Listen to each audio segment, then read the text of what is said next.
Hey guys, how's it going? Michael Troy here. We have a super fun one today.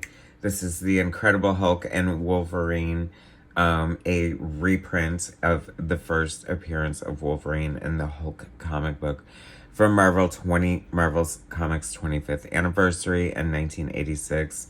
So cool. Check out this awesome wraparound cover from John Byrne, inked by Jack Abel.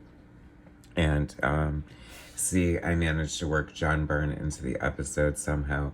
Anyway, fun. Can't wait to share it with you guys. Subscribe to my channel if you haven't already. Please hit that like button and let's get right into this video. Like I said, look at this awesome cover. So this is like 1986, like a great time for Marvel Comics and the X-Men, for sure. Claremont is just killing it. The X-Men are at the height of their popularity. So we get this reprint. I guess Marvel, to commemorate their 25th anniversary, we're doing a lot of, milestone reprints and stuff. And I like the fashion that they did it because they put Wolverine's first two appearances. We're going to talk about that in a second. And then, like, another backup story. And then they get this original cover penciled by John Byrne, who is, super popular at the time and also very closely associated to Wolverine. He did a run on Hulk that I totally loved, his run on Hulk. He's associated with Wendigo. So this is very cool that he's doing this. And it's inked by Jack Abel, who inked the interiors, once we'll get to in a second, I promise. And then the last thing I will say is the gorgeous Paul Smith head art here that I believe, is the corner box art for his run on the X-Men, and also iconic and used in the official handbook of the Marvel Universe for like the X-Men headshots, I believe. And whence came Wolverine? So Wolverine's first appearance at the end of Incredible Hulk, the last page of Incredible Hulk 180. I feel like people revere, because the cover is so iconic, of 181 as Wolverine's first appearance, but alas, it is not. I mean, technically speaking, correct? I mean, even when, I feel like characters like Mr. Sinister, for example, I could be misspeaking, but like make an appearance in a silhouette, is that not considered their first appearance? Is that not as much of a key issue as their full reveal? Are those different levels? Oh my god, I'm dying seeing this like little tear in the cover. Forgive me, well-loved red comic book, but I guess, you're in pretty decent shape. Pretty yellow, huh? I don't know if you guys can see that, if that shows up in this, in the lighting here. Anyway, so, very cool. 1986, we got the first story here, Hulk 180 reprint, Len Wein writer, sort of like the creator of Wolverine. Yeah, sure, why not, right? Along with John Romita. I mean, they get more into it into the back, but then, I mean, Chris Claremont and John Byrne, and arguably, probably mostly Chris Claremont shaped Wolverine, Anyway, in the Wind Howls Wendigo, Herb Trimpe, pencil art, way new appreciation for Herb Trimpe in recent years, especially since doing my show and like discovering some of his art and stuff. Just like such an amazing, like well-rounded, well-crafted, classic superhero artist, and kind of very susceptible to whomever inks him. So I'm Jack Abel, happy to see that name there because Jack Abel's art is very good and I love his inking. It's very adept and very classic, and like you can just see the level of skill, like these like sort of like action lines with the shading, and you can like the silhouette on the horse. I don't know, it just looks great, and the trees back here. I attribute that all probably to something that Jack Abel is bringing to the inking. Not to say that Herb Trimpe's pencils aren't probably amazing. Kind of would love to see that. I do feel like there might be some sort of Herb Trimpe artist edition. Oh, this has to be part of it, right? I mean, how classic is this?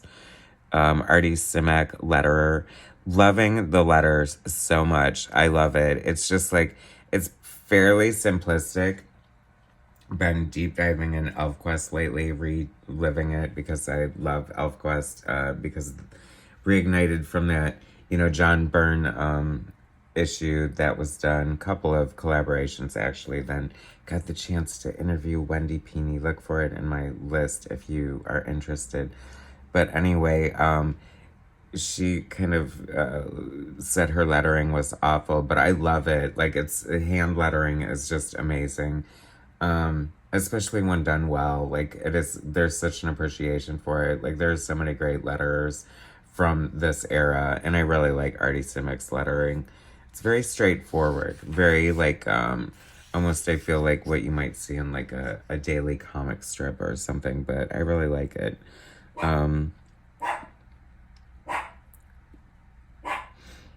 Let's see if my dog keeps barking. I guess he's done. Anyway, so we have, oh my God, all these great faces. I love this. This is like so classic, I feel, with the Hulk. Like flipping through this really quickly before I looked, brought you the video. I spotted this ugly ass Hulk face, but I love it. Like, it's like, I feel like this is exactly what the Hulk is supposed to be.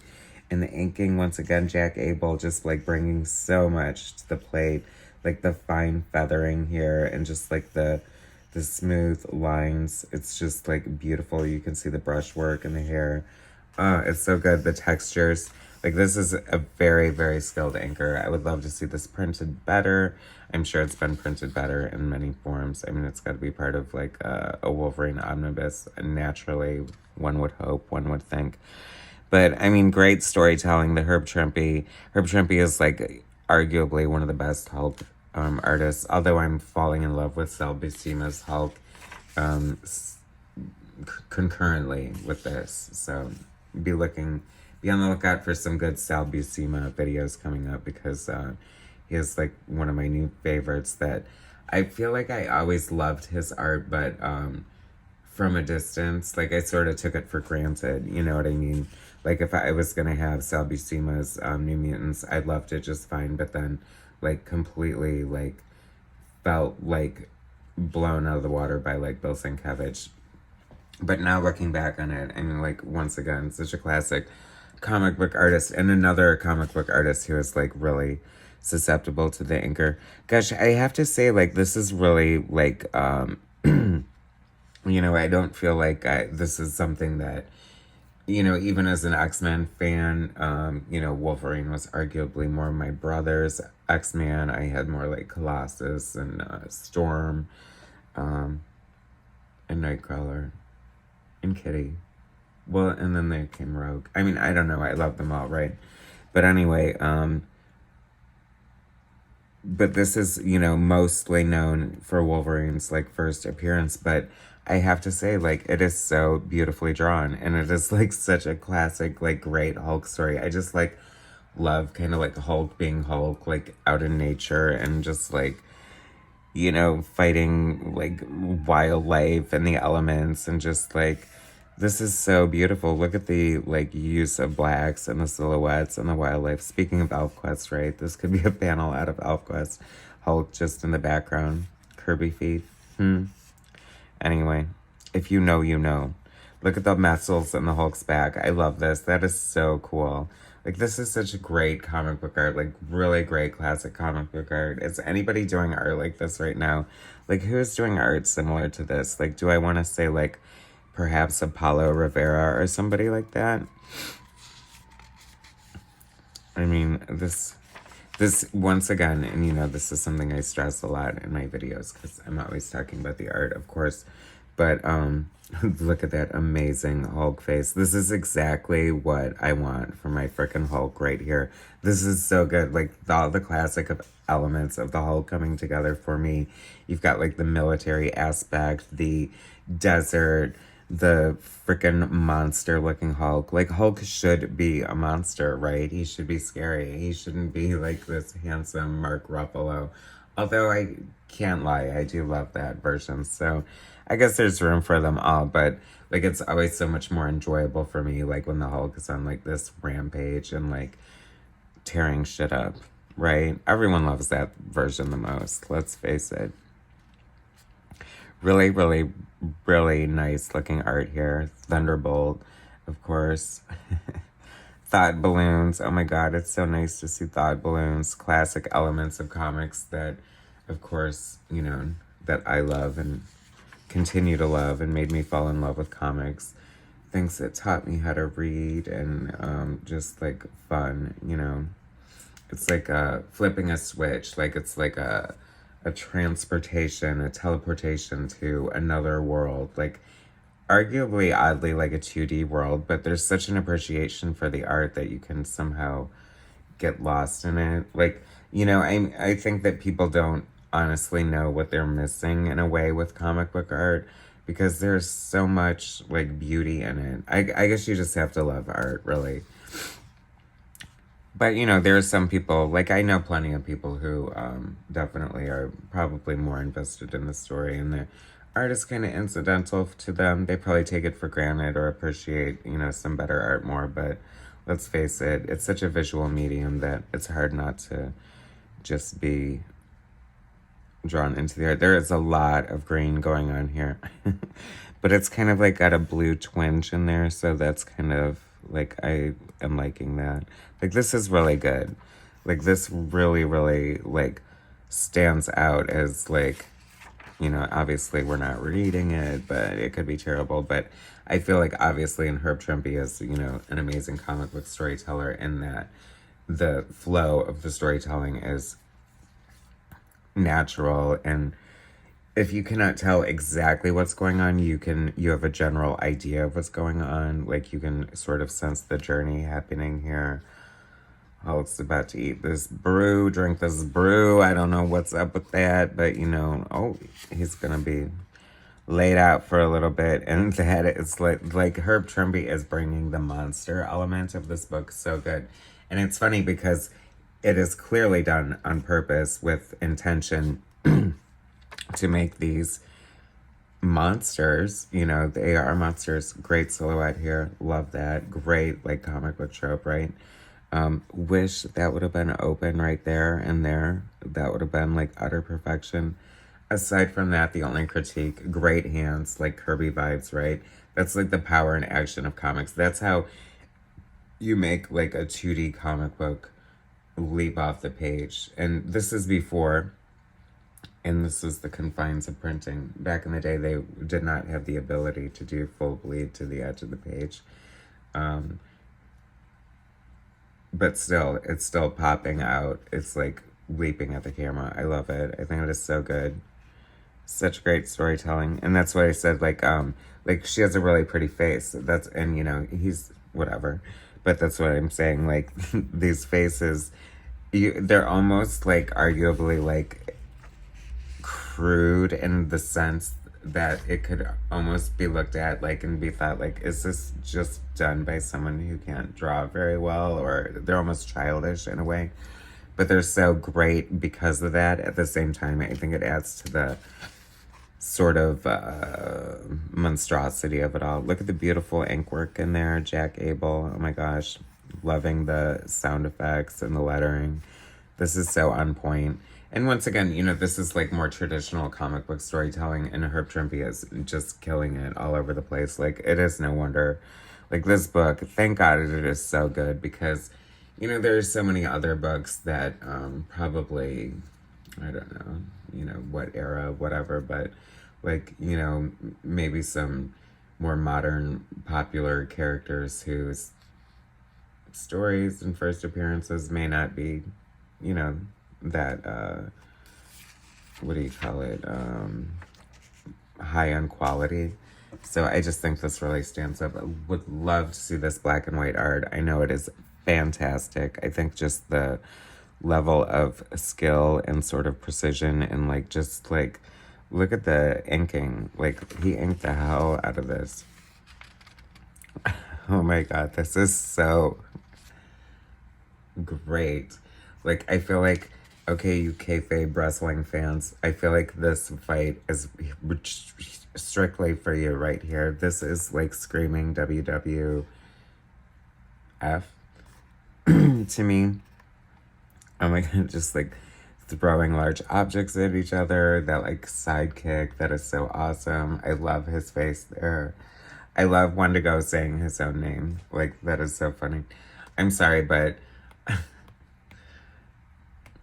I'm not even going to say it. I was going to say 100% like John Byrne's Wendigo better, but I don't 100% like it better anymore now that I'm like totally, like, what do you call it? Enveloped in this. But still, like, very different. I feel like he was definitely like leaning into like the look of the field, because I feel like John Byrne did that, especially with a lot of the classic artists. You know, he definitely could do it with Kirby, somewhat with Ditko. You can see it in some of the Spider-Man covers that he did on some Ditko reprints that I think I have in my collection. So stay tuned, kids. Another reason to subscribe, especially if you're a Byrne fan. Love this. Like, see that wrestling thing? Once again, another argument for wanting to see this in black and white. This beautiful brushwork right here and the, like, the shadowing on both of them, and just sort of like the negative space here. Tremendous. I'm telling you guys, that is like, you know, that's the, if you guys are artists or just like appreciate inking and art, like, drink it in, because that is freaking gorgeous. So amazing. Such a treat. And here we have it. Like, and I love it. That is so amazing. That is so cool. And I wanted to say that. Like, did I say that? If I didn't say that, I love this, just seeing John Byrne draw this version of Spider-Man or Wolverine. I love the original sort of Ramita mask. I love the, you know, it's so funny because you could say that Eric Larson's Kill Cat and Deadly Duo looks kind of like that in a way, which is just a great thing. It's sort of like, I don't know, 70s, like, anyway, I think it's amazing. I love it. It's so good. And here we go. So that was like his first real appearance, right? And that looks very much like the, and I think the sketches in the back. Reason to stick around. I know we're already 17 minutes into this and you're probably falling off, but hey, I feel like this is a special episode, so hang in there. Okay, great. Like, this is so great. I just love this. This is like perfection. And like I said, I think this is directly, like, almost looks like it was traced if Ramita, if not, if they didn't use a stat of the drawing he drew. We'll see how close it is when we get into the back. So here we go. Len Wein, Herb Trimpe, Jack Abel, Christy Scheel, Artie Simek, and Roy Thomas, all in the hizzo. And once again, we have a gorgeous opening page. I love it. We're in the nature. Like, Wolverine's on the scene. He's leaping into action. He looks amazing. He looks menacing. He almost looks like a Lucha Libre wrestler in a retrospect, oddly enough. Love the trees and the silhouette and the texture on the rocks. There's a lot of amazing artistry going on here. There's great... I just love everything about this. Like, I know this is weird to consider things like this, but the space in between the panels, the gutters, like, just the placement and, you know, I don't know. It just looks really good. This is such a great panel here, that foreshortening and the perspective. Like, that's always a sign of a good comic book storyteller, is like, you know, you, for yourself and your audience, you have to keep it interesting but still guide the reader, viewer's eyes through the story. That is so cool.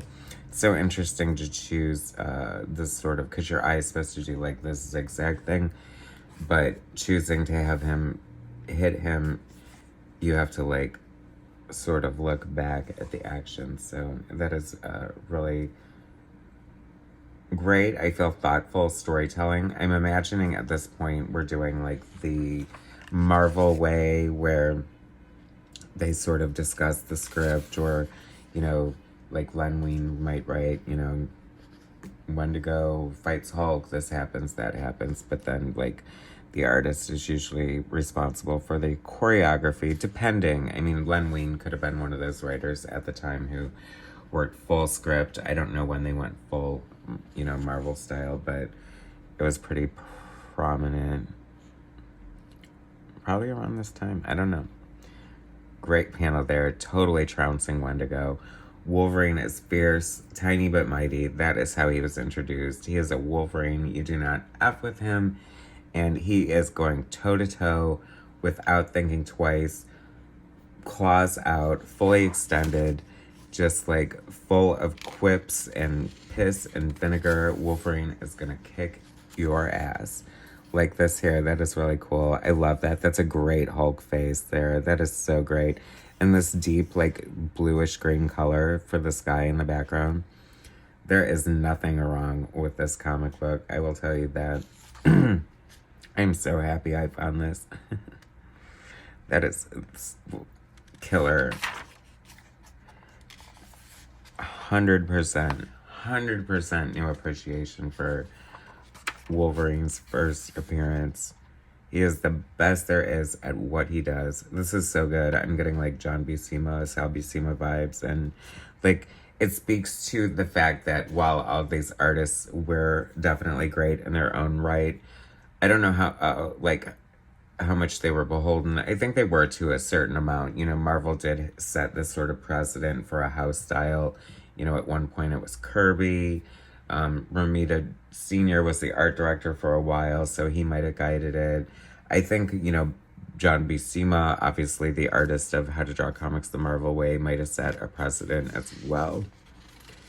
So, you know, they did a lot come from the same wheelhouse. Forgive me. But then, you know, artists like, I feel like Michael Golden and John Byrne and Art Adams and certainly like Mike Mignola and Bill Sienkiewicz all really broke the mold and opened the floodgates to sort of get away from the Marvel house style. But I have said, like, and it's funny because those artists that I just rattled off were pretty much the ones I grew up on. So that's why looking at other, like the Marvel house style was a little boring to me, you know, because they all kind of looked the same to my immature artistic taste. And, you know, it was harder for me to differentiate them or see the things that made them stand out, which are leaping off the pages now to my more trained, mature taste. And I just love this so much. Just knowing like the skill and sort of artistry that goes into this. So beautiful. I mean, the brushwork is just fantastic. Jack Abel, who knew? And y'all watching are like, we all knew. We all knew. We all love Jack Abel. I mean, this is like wowzers. So good. So freaking good. Like, that is so amazing. Wolverine's freaking first appearance in Hulk 180 and 181. Loved that. That was amazing, you guys. Okay, so we have this backup story here. Stanley presents Wolverine and Hercules. And there's something really great about this. Well, it is written by legendary ex-editor and writer Mary Jo Duffy. Ken Lane Graff on pencils. I apologize. I've never heard of him before. And which makes it further interesting is that George Perez is the inker. And this looks like kind of early in Perez, like not, you know, before he sort of fully developed his style. So it's kind of interesting that he's inking, especially when, even at this point, I think when you hire Perez to ink, you're definitely going for his aesthetic with the finish. And it does look really good. I do like it, but you can tell it's pretty early. But, of course, it has Perez's amazing storytelling already in place. You know, that's, like, the beauty of Perez. Like, I feel like he started pretty rough, but then, like, just, like, I don't know, just, like, sang and soared. But he always had the potential. He always had the nuts and bolts of being an amazing artist as far as just putting 110% in everything, like, as far as detail, storytelling, and just, like, I don't know, paying his dues. That's what you did as an artist back in the day. John Byrne did it. George Perez did it. And I think it's great. It's almost like comic book art boot camp, you know, having to draw a comic book monthly. Like, how can you not get better, right? Kind of impossible to keep up with. But, you know, certainly people can't do it these days. I don't know. Things are so different. Like, but, you know, it was just a special time. Let's just say that. I miss the monthly comics of this sort of level. You know what I mean? So whatever. Wolverine, Hercules at a bar. Perez is inking. Totally. Give it to me. Wolverine, Paul Smith art right here. Inked by a never before published portrait of Wolverine. Well, I do think that is incorrect. Wolverine by Paul Smith and Joe Rubenstein, because I do believe this is the entry for the official handbook to the Marvel Universe, if I'm not mistaken. So, and here we go, the backstory on the creation of Wolverine. I wonder if this mentions, and I highly doubt it, that, because supposedly, like, a fan sent the idea to Wolverine, and they gave him, like, I don't know, like, something ridiculous, like $60 or something like that for him. And then, it was, like, either a vague description, or I don't know. If you Google it, you can find, like, the original fan sketch online, I think. But so here's what I'm saying. So then Romita Sr. at the time, who was, like, probably the art director, or at least doing a lot of either character designs or cover layouts, and beautiful art, right? Like, look at this. These are just, like, rough sketches of Wolverine, and they are so cool, so classic, so iconic, so amazing. Love seeing them in sort of, like, the blue pencil there. And, of course, we have that. And once we come back to my beloved Byrne, I mean, this has to be one of the most iconic shots of Wolverine from what, I guess X-Men, Uncanny X-Men 133, 134, circa. Beautifully inked. I mean, how much of this is owed to Terry Austin, just like inking the frickin' hell out of this, and that is so gorgeous. His claws gleaming. He's like, now it's my turn. I mean, he just snarls. Like, everything is good about that. The way he's whipping. I've always loved those action lines. You know, this sort of like lighting coming through, or the grating of the sewer or whatever. I mean, this is serious business. I mean, this promises that Wolverine is here to kick ass. And he definitely lives up to that promise. He's the best there is at what he does, and what he does isn't very nice. And there's a reason for all that, and he is Wolverine after all. Now, speaking of iconic Wolverine shots, you know, I have to say, like, John Romita Jr. was on X-Men for quite a long time. I mean, it's weird. I don't think he ever did. He might have done, like, some specials here and there, but did he ever do, like, Wolverine's solo book? And if not, why not? He'd be, like, the perfect Wolverine artist. I mean, that's super iconic. I love that. Like, it's just so weird because it's almost like an optical illusion. Like, he's ripping the fourth wall, kind of, I guess. But you can see through. But, I mean, that's, like, cool.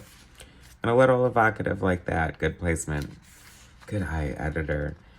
Of course. Oh, yeah, this is Wolverine promising. I kind of feel bad for the Purifiers, but they're like stormtroopers. They don't have souls or something, I guess. Like, it's okay to knock them off. And then, of course, from Wolverine. Such great. And, you know, like, so many great artistic collaborations. Speaking of inkers, you know, Joe Rubenstein inking Miller on Wolverine. Just, I mean, that came together, like, so magical. That is definitely one of the most memorable, iconic moments in Wolverine's history. And here we have the original covers. Hulk 181 and Hulk 180. See, so this would arguably be the first appearance of Wolverine. Very cool covers. Loving those. And this is, like, of course, the iconic, like, you know, one that people seek and is worth $1 bazillion. But that's got to be worth, like, $500 million, right? Is it? I don't know. Anyway, amazing reprint. Great John Byrne and Jack Abel cover. Incredible Hulk and Wolverine. If you can find this, I highly recommend it. Totally worth it. Great backup, ink by Perez. Perfection. Thanks so much for watching, guys. Subscribe to my channel if you haven't already. Hit that like button, and I'll bring you more later.